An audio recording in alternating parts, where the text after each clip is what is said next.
Hello everyone, I am Pritam Das. You are watching my YouTube channel এবং সবাইকে welcome করছি আরও একটি ব্র্যান্ড নিউ নতুন ভিডিওতে। আপনারা যারা আমার এই চ্যানেলটা ফলো করেন তারা সবাই জানেন যে আমি আমার সেকেন্ড টাইম ট্রান্সপ্লান্টটা করেছি ৯ তারিখে, এবং এর আগে আরেকটা ট্রান্সপ্লান্ট আমি করেছিলাম। সেটার রেজাল্ট এবং সব কিছুর ডেসক্রিপশন আমি ট্রান্সপ্লান্ট এবং তার পরবর্তী অলমোস্ট ২ বছর, ১.৫-২ বছর পর্যন্ত আমি শেয়ার করেছি। তো এই সেকেন্ড টাইম ট্রান্সপ্লান্ট এবং ফার্স্ট টাইম ট্রান্সপ্লান্টের মধ্যকার যেই গ্যাপ, এই সময়টার মধ্যে খুব বেশি ভিডিও দিইনি। আমি ট্রান্সপ্লান্টের ঠিক আগের দিন একটা ভিডিও করি এবং তারপর হচ্ছে যে ট্রান্সপ্লান্টের ঠিক পরদিন আরেকটা ভিডিও করি। তো আজকে হচ্ছে আমি ২-১ দিন আগে আমি হেড ওয়াশ করেছি। হেড ওয়াশ করার পরে কিছুটা শেডিং হয়তোবা হয়েছে, ওইভাবে শেডিং ফেজ স্টার্ট হয় নাই। আপনারা যারা ট্রান্সপ্লান্টের ভিডিও ফলো করেন বা ট্রান্সপ্লান্ট করা কোনো স্কাল্প আপনারা দেখেন নর্মালি, তারা হয়তো এই ব্যাপারগুলো বুঝতে পারছেন, বা যারা হেয়ার ট্রান্সপ্লান্ট নিয়ে অনেক খোঁজখবর নিচ্ছেন তাদের জন্য অবশ্যই আমার এই ভিডিওটা অনেক বেশি হেল্পফুল হতে যাচ্ছে। এখন আমি আসলে ইন্ট্রোডাকশনটা ছোট করে আমি যদি মেইনলি যেই কারণে আমার আজকে ভিডিওটা করা সেই টপিকটাতে চলে আসি, তাহলে প্রথমে বলতে হচ্ছে যে আমি আমার হেড ওয়াশটা করার পর যেই কন্ডিশনটা এখন আছে সেটা দেখানো। এটা হচ্ছে আমার ফার্স্ট অবজেক্টিভস। অ্যান্ড সেকেন্ড যেটা, সেটা হচ্ছে আমার এইবার ট্রান্সপ্লান্টের পরবর্তী যে প্রসিডিউর, মেইনলি আমি আসলে এই ট্রান্সপ্লান্ট এবং ফার্স্ট ট্রান্সপ্লান্টের মধ্যে একটা গ্রস ডিফারেন্ট নিয়ে আমি আসলে এখানে যেই কন্টেন্টগুলো আমি আপনাদের সাথে শেয়ার করব সের মধ্যে একটা বিগ ডিফারেন্ট থাকবে। ডিফারেন্টটা হচ্ছে, প্রথমবার ট্রান্সপ্লান্টে আমার অ্যাকচুয়াল অবজেক্টিভ ছিল যে আমি সব রকম মেডিসিনস এবং পসিবল যা যা কিছু করার প্রয়োজন আমার হেয়ার গ্রোথটা ভালো করার জন্য আমি ট্রাই করেছি, এবং সেটা আমি মোটামুটি ৬ মাস ১ বছর পর্যন্ত আমি মেনটেন করেছি। বাট এইবার ট্রান্সপ্লান্টের পরে আমি আসলে যেই কারণে এই ট্রান্সপ্লান্টটা নিয়ে আমি অনেক বেশি কনফিউজড, সেটার রিজন হচ্ছে আমি এই ট্রান্সপ্লান্টের পরে আমি আসলে কোনো রকম মেডিসিনস এবং যেই মেডিসিনসগুলো নিয়ে আসলে আপনারা যারা হেয়ার ট্রান্সপ্লান্টের খোঁজখবর রাখেন বা হেয়ার ট্রান্সপ্লান্ট নিয়ে ভাবছেন বা চুলের ট্রিটমেন্ট নিয়ে ভাবছেন, তারা সবাই জানেন যে নর্মালি চুলের ট্রিটমেন্টের জন্য বা হেয়ার ফল বন্ধ করার জন্য অথবা হেয়ার গ্রোথ ভালো করার জন্য নর্মালি ফিনাস্টেরয়েড বা স্টেরয়েড টাইপের মেডিসিনগুলো ইউজ করা, এবং যেগুলোর ফিজিওলজিক্যাল ইফেক্টের সাথে সাইড ইফেক্ট নিয়ে অনেক বেশি পরিমাণ সমালোচনা হয়, এবং অনেকে প্র্যাকটিক্যাল আমার সাথে সিনারিও শেয়ার করেছে, এবং আমি আমার প্র্যাকটিক্যাল লাইফেও আমি অনেক কিছু ফিল করেছি যেগুলো সাইড ইফেক্ট নিয়ে আসলে অনেক কথাবার্তা হয়। তো এইবার এই ট্রান্সপ্লান্টার আমার অবজেক্টিভসটা যদি আমি আপনাদেরকে খুব ক্লিয়ার করে বলি, সেটা হচ্ছে যে আমি এইবার ট্রান্সপ্লান্টার পুরা জিনিসটাকে আমি ন্যাচারাল রাখতে চাচ্ছি। লাইক আমি শুধুমাত্র বালনেসের পর আমার হয়তো বা অ্যাকচুয়ালি আমার এই সেকেন্ড টাইম ট্রান্সপ্লান্টের রিজন যদি আমি আপনাদেরকে বলি, সেটাও আপনারা হয়তো বুঝতে পারবেন যে আমার ২,৫০০ গ্রাফট ট্রান্সপ্লান্ট হয়েছিল, এবং সে সময় আরও ২,৫০০ গ্রাফট ট্রান্সপ্লান্ট করার কথা ছিল, ৫,০০০ গ্রাফট টোটাল।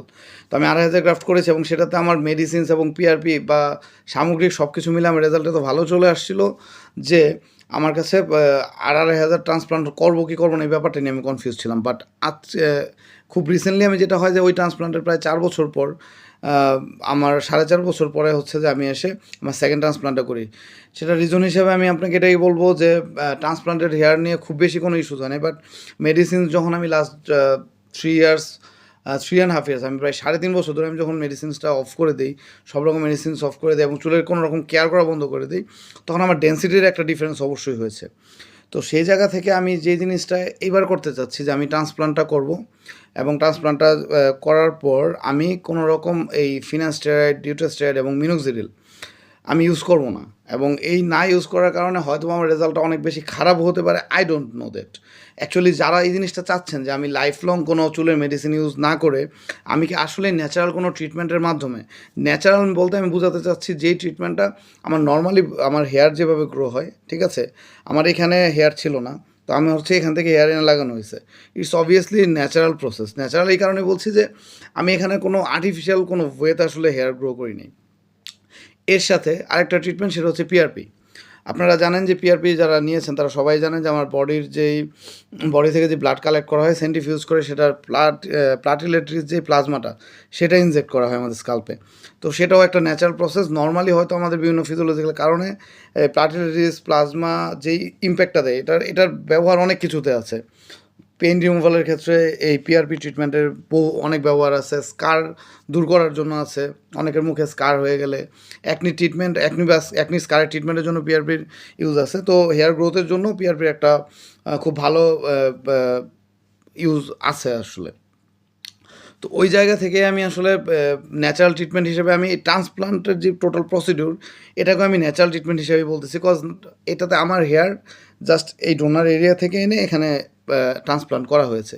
এখানে খুব বেশি আর্টিফিশিয়াল কোনো কিছু হয় না। এবং এই ন্যাচারাল প্রসেসের মধ্যে আমি অবশ্যই বিভিন্ন রকম মাল্টিভিটামিনস, মিনারেলস আমি নিতে পারি, যেটা আমার কাছে সবচেয়ে বেশি ইফেক্টিভ মনে হবে। আমি হয়তো এগুলো আমি মোটামুটি ইনফরমেশন নেওয়া থেকে শুরু করে বিভিন্ন রেজাল্ট দেখে যে এই মাল্টিভিটামিনগুলো আসলে স্পেসিফিকলি হেয়ার গ্রোথের জন্য কতখানি হেল্পফুল, এই ব্যাপারগুলো আমি যখন কনফার্ম করেছি। এবং সেই সাথে হচ্ছে বায়োটিন সম্পর্কে আপনাদের আইডিয়া আছে। বায়োটিনের একটা কম্বাইন্ড বায়োটিন ট্রিটমেন্ট, কম্বাইন্ড বায়োটিন ট্রিটমেন্ট বলতে বায়োটিনের সাথে আরও কিছু মাল্টিভিটামিনের একটা কালেকটিভ যেই ফর্মুলেশন, সেটার মাধ্যমে হচ্ছে হেয়ার ট্রিটমেন্টের জন্য, হেয়ার গ্রোথ বা হেয়ারকে গ্রোথ এনহান্স করার জন্য বা ডেন্সিটি বাড়ানোর জন্য এই টাইপের মেডিসিনসগুলোকেও আমি আসলে কোনোভাবেই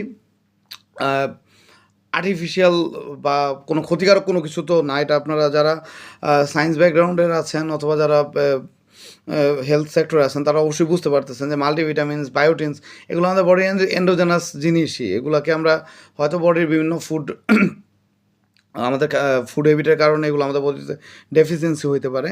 এইসব কারণে হচ্ছে আমি এই ধরনের যেই মেডিসিনসগুলো বলছি আমি, মাল্টিভিটামিন এবং বায়োটিনস, এই মেডিসিনগুলো হয়তো আমি একটু নিব।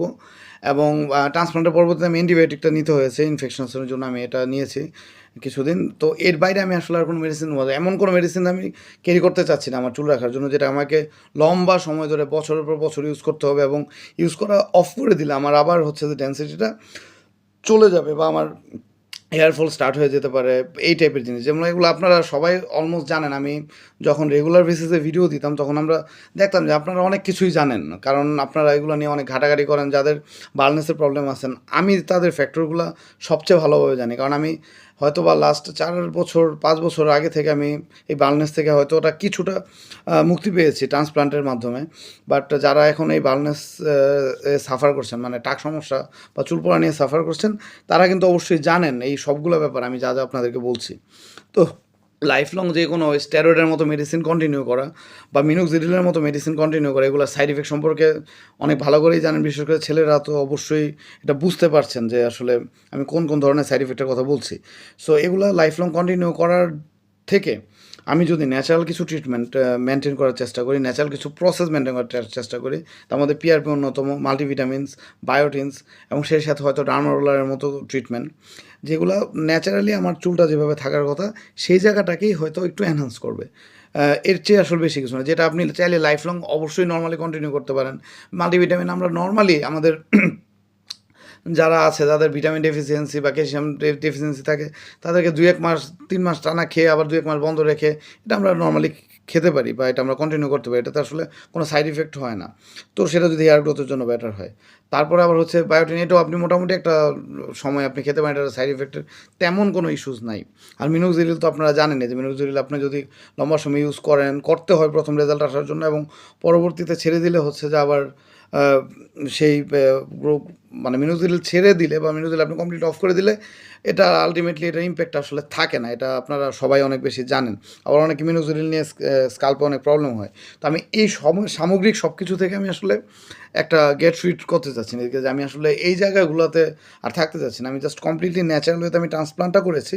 অ্যান্ড নাও আমি ন্যাচারাল ট্রিটমেন্ট বা ন্যাচারাল মেডিকেশনস বা ন্যাচারাল যেই ফুড হ্যাবিট, হ্যাঁ এখানে একটা বড় ইম্পর্টেন্ট ব্যাপার হচ্ছে ফুড হ্যাবিট। যেমন আমি স্পিনাচ, কী বলে আমরা, পালং শাক, তারপরে এই টাইপের যেই কিছু শাক সবজি, তারপর হচ্ছে ছোটো মাছ, হ্যাঁ, তারপর হচ্ছে আমাদের নাট, বাদাম, এই টাইপের খাবার দাবারগুলো আমি আমার ফুড হ্যাবিটের মধ্যে অনেক বেশি করে রাখার চেষ্টা করছি। ঠিক আছে, এগুলা হয়তো আসলে চুলের গ্রোথের জন্য অনেক বেশি ইম্পর্টেন্ট। তো এই ধরনের একটা লাইফস্টাইল মেনটেন করলে আমি আমি জানি না যে আসলে এটা আসলে আমার একটা ইচ্ছা। এখন আপনারা আসলে ব্যাপারটা বলতে পারবেন কজ আমি এর আগেও যখন আমি ট্রান্সপ্লান্ট করেছিলাম আমার টোটাল প্রসেসে আমি আপনাদের সাথে গিয়েছি, শেয়ার করেছি। দেখেছেন আপনারা টাইম টু টাইম আমি প্রতি সপ্তাহে সপ্তাহে ভিডিও দেওয়ার চেষ্টা করেছি। আপনারা দেখেছেন আমার রেজাল্ট, আপনারা অ্যাপ্রিসিয়েট করেছেন, ভালো খারাপ সব কিছুই বলেছেন। সো এইবারও আমি একই ওয়েতে আমি জিনিসটা আসলে কন্টিনিউ করতে চাচ্ছি। আমি কীভাবে কী করছি, কীভাবে কী করব, আপনারা সব কিছু জানবেন। সো এই হচ্ছে আজকে আমার ভিডিওর মেইন অবজেক্টিভস। তো এখন এই সব কিছুর পরে আমি এখন যে জিনিসটা করতে চাচ্ছি সেটা হচ্ছে আমি আমার হেড ওয়াশের পরে আসলে এখন কী করছি, কারণ হেড ওয়াশের পরে এই এখন একটা সময় যখন আপনারা আমার ট্রান্সপ্লান্টটা বুঝতে পারবেন যে আসলে আমার ট্রান্সপ্লান্টটা কীরকম হয়েছে, কীরকম চুল আছে। কারণ কিছুদিন পর থেকে শেডিং যখন শুরু হয়ে যাবে তখন কিন্তু আসলে বুঝতে পারবেন না যে আমার মানে শেডিং হয়ে গেলে তো আলটিমেটলি চুল পড়তে থাকবে, তখন তো বালনেসের মতোই থাকবে বা অনেকাংশে তো চুল দেখা যায় যে 70-80% পর্যন্ত বা 90%ও পড়ে যায়। হ্যাঁ, তো পরবর্তীতে আবার যখন ওঠার আগ পর্যন্ত কিন্তু আসলে বোঝা যায় না যে ট্রান্সপ্লান্টটা আসলে কীরকম হলো। বাট এখন আমার যে এটা হয়েছে যেই ফলিকলগুলো ট্রান্সপ্লান্ট করা হয়েছে সেগুলো ম্যাক্সিমামই দেখা যাচ্ছে। তো কিছুদিন পরে হয়তো শেডিংটা স্টার্ট হয়ে যাবে। এই জন্য আমি চাচ্ছি যে এখন আমার ডোনার এরিয়া এবং ট্রান্সপ্লান্টের এরিয়াটা আপনাদের সাথে শেয়ার করার জন্য সেটা আপনারা দেখবেন, এবং পরবর্তীতে হচ্ছে যে আমি প্রতি সপ্তাহে যেইভাবে ভিডিও দিব, আমি যে লাইফস্টাইলটা মেনটেন করব সেটাও আমি আপনাদের সাথে শেয়ার করব। আশা করি আপনারা সবাই আমার সাথে থাকবেন আমার এই জার্নিটাতে আগের মতোই। সো আমি এখন আসলে আমার এই এরিয়াগুলো, আমার ট্রান্সপ্লান্ট এরিয়া এবং ডোনার এরিয়াটা আপনাদেরকে দেখাবো। এটা হচ্ছে আমার ট্রান্সপ্লান্টের এরিয়া। আমি জানি না আমার এই ক্যামেরাটা মনে হয় খুব একটা ভালো না, আপনারা ঠিক বুঝতে পারছেন কি না।